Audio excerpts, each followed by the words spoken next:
Hello and welcome to an Our Fake History digital short. Today we're talking about Mozart's Vatican Heist. Roll the theme. Hey everyone, my name is Sebastian Major and I am the host of Our Fake History. That's the podcast where we explore historical myths and try to determine what's fact, what's fiction, and what is such a good story that it simply must be told. Here on the digital shorts, I like to take a little something that we have been exploring on the longer audio podcasts and serve it up in a more bite-sized video package. On the podcast, we have been exploring the many historical myths associated with the great 18th century composer Wolfgang Mozart.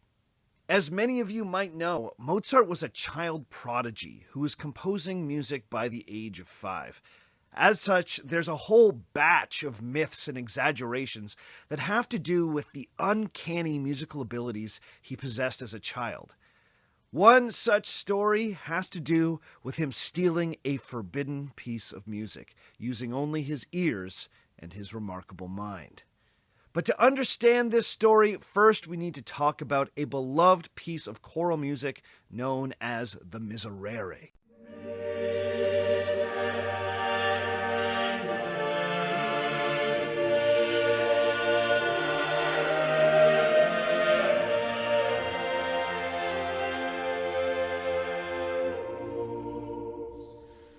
Originally composed sometime in the 1630s, the Miserere is in the running as one of the most famous and mythologized pieces of church music ever performed.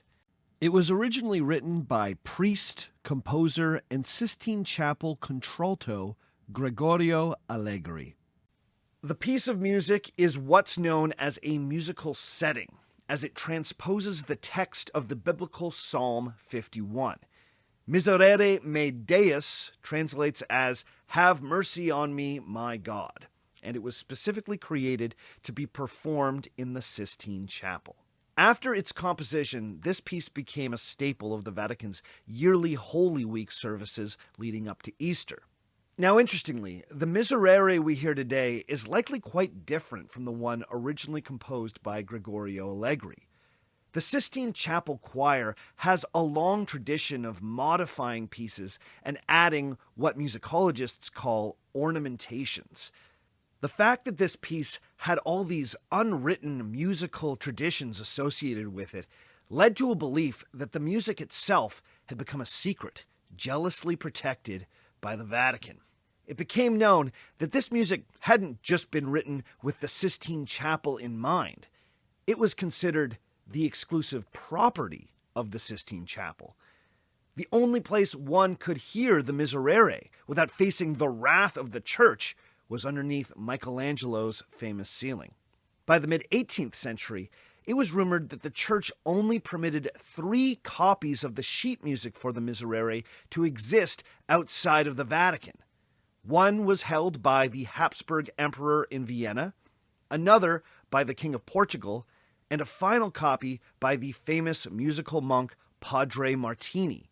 3 people the Pope knew he could trust with such a sacred document. Further, it was whispered that the members of the Sistine Chapel Choir were sworn to secrecy when they learned the piece.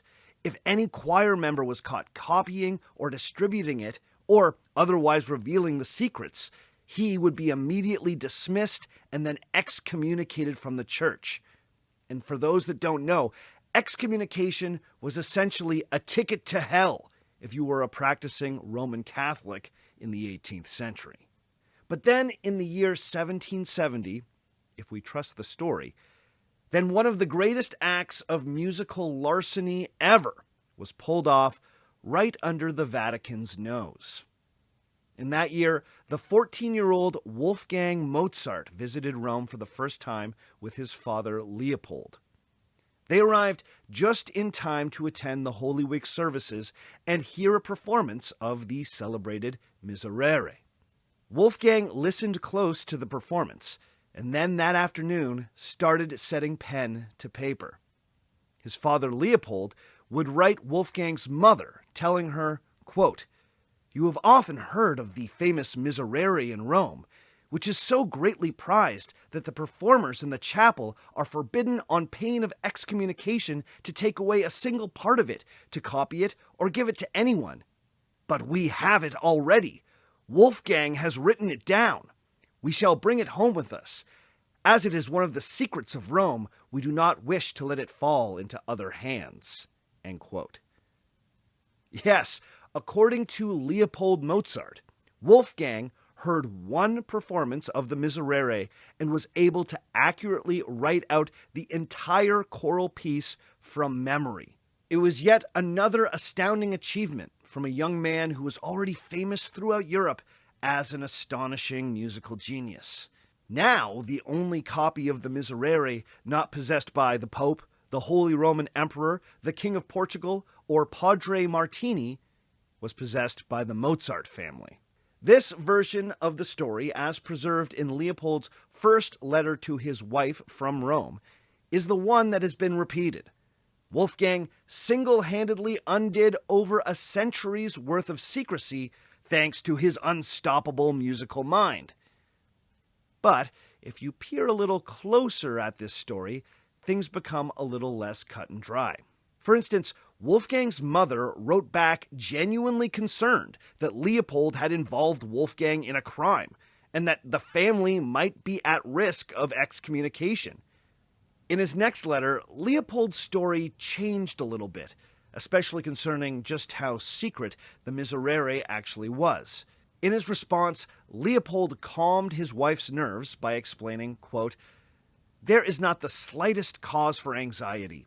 All Rome, and even the Pope himself, knows that Wolfgang wrote it down.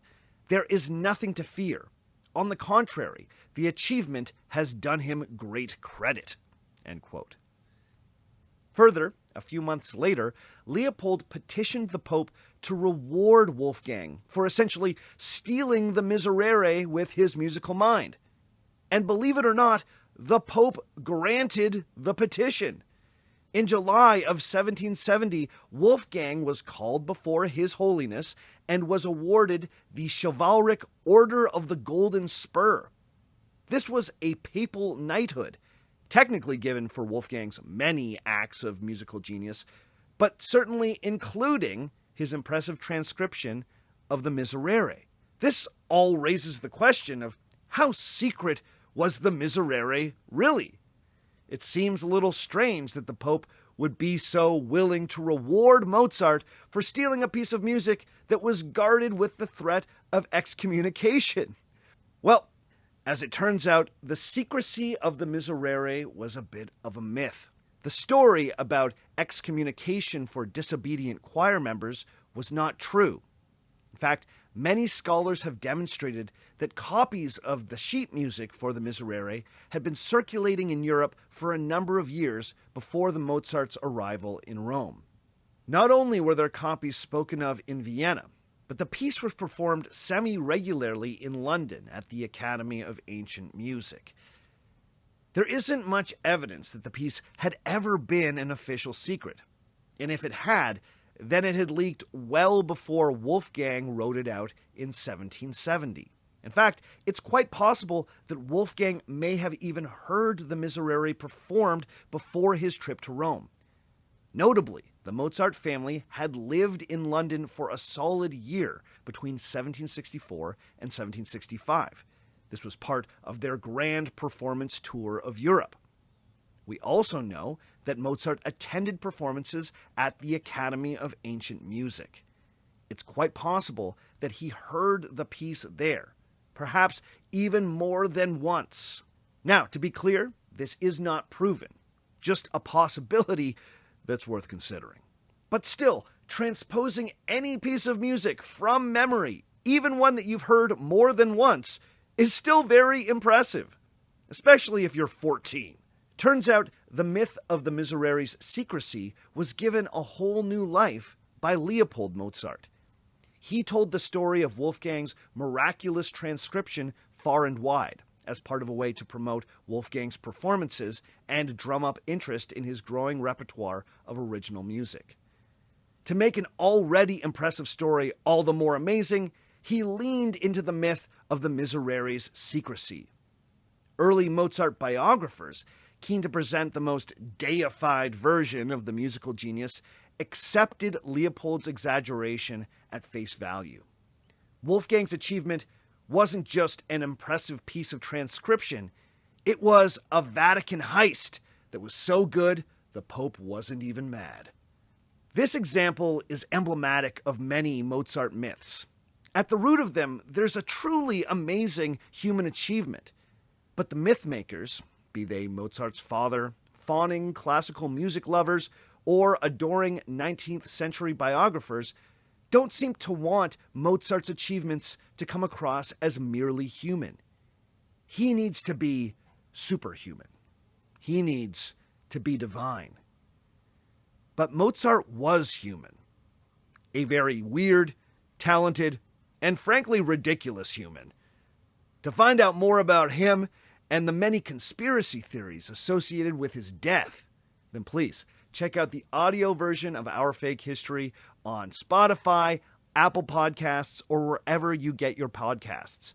And don't forget to like and subscribe to this YouTube channel to get more wild stories from the past.